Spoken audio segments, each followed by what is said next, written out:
Hi, Couture. Thank you so much for asking the follow-up question. I completely understand the confusion. I get it. I know it's a lot of new terms.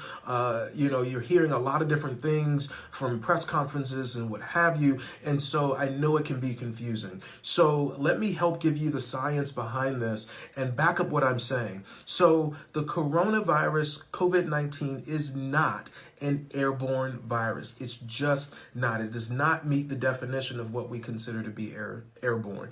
And here's why. When we think of airborne viruses, we think of those viruses that are able to travel great distances, miles, right? That they're able to travel and infect another host by traveling on wind currents and dust particles and really go to a great distance. Some viruses that we see, like measles and smallpox, those are very deadly and also damaging viruses that are airborne.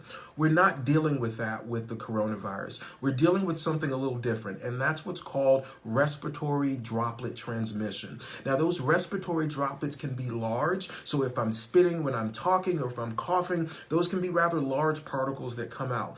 But if I'm sneezing, it could be large particles, but they could also be very small particles as well. And these small particles can be aerosolized and create what's called an aerosol. And these aerosols can travel a little bit further than these larger droplets. And we all know what aerosols are, right? We've seen them in spray cans and things. For example, Lysols, when we spray, we see this mist, right? And that mist goes out and it makes very small droplets like we can when we sneeze, but we also see that those droplets then fall back down to the earth. So that's why they don't travel too far. So when we see airborne versus aerosol, that's what we're dealing with here. We're not dealing with an airborne virus. We're dealing with an aerosol transmission, and those can go about 6 to 8 feet, which is why social distancing is so very important. We're seeing a lot of community spread because folks are right on top of each other. But if you give yourselves a little distance, give yourselves that buffer, that 6 to 8 feet,